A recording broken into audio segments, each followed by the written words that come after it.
AviNation. My name is Matilda Gunsalus. Today I'm interviewing Jacob Heed. All right. From AviNation magazine. So how did you get into aviation? So I got into aviation, well, realistically, when I got older.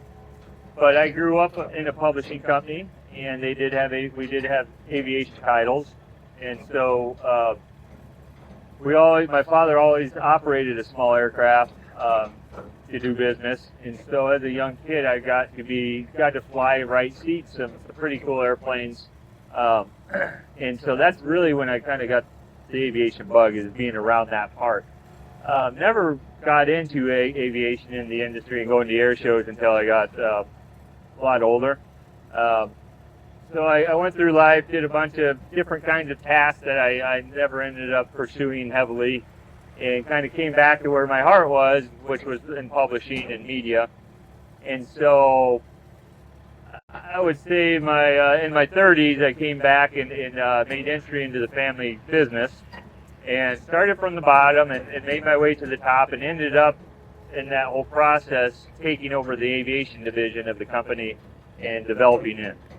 And in that, then I was in the industry. I traveled the world doing business aviation shows, and all the shows. This show I've been coming to for a lot of years. Yeah.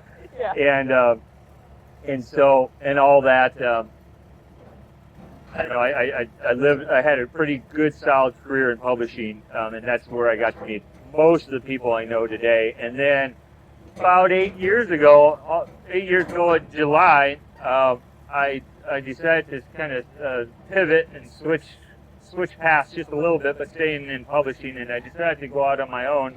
And 8 years ago, the idea and the dream was AviNation, and I took my publishing and more importantly, distribution and circulation, knowledge, and started this. And I really started it because I had a good friend, a good customer who became a good friend in the process, and he had just switched gears as well, and he was asked and then passed and accepted to start a high school flying club, which is actually here at SUNnFUN. It's called the Lakeland Aero Club. So as he was forming that, he said, I was looking for editorial in the magazine, Aviators Hotline, which I was running, and I was calling around to my contacts to see what kind of articles that they would like to, read. And he said, I got something of news for you. I'm starting a high school flying club. And I'm like, what? I didn't come from that world. I wasn't flight training or academia, so I really didn't know that these groups were, and where we're from in rural Iowa, we don't have those yet. And so it really blew my mind, and I got to know some of these, the members, the students of the club, and just seeing the transformation of when they first came in to where they ended up. I knew that this was a game changer for aviation and for society, really. So, and then in that process, it was like, well, there's a real big need for this, and these young people want to get into aviation. There's access there, and so we started a section called Youth Aviation. And youth aviation for the next 3 years turned into an area where, people could tell their stories. These different programs could get visibility and showcase what the great work they're doing with young people.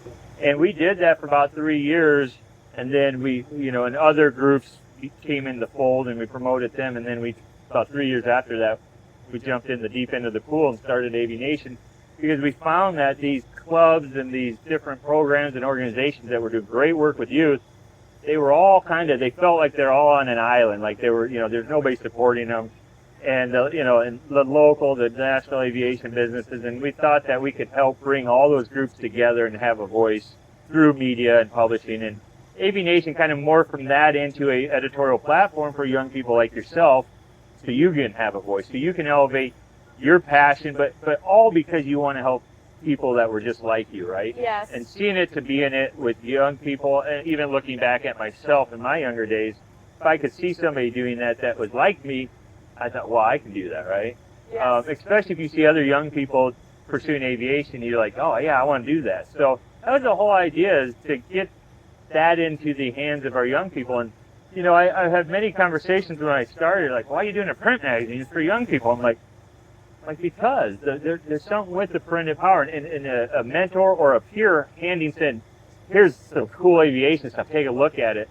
That goes way further than an email or a text or a social post. And we do all the social and all the electronic, but when somebody hands that and you can look at it over and over and over and dream that, it's huge. And so it's on purpose that we do that. It's on purpose that these go out to about 3,500 different locations every month, FBOs, flight training, and so that's all part of the program and what we do. So that is really, really inspiring. Now, to be really quick, can you please tell everybody about the Rising Star program?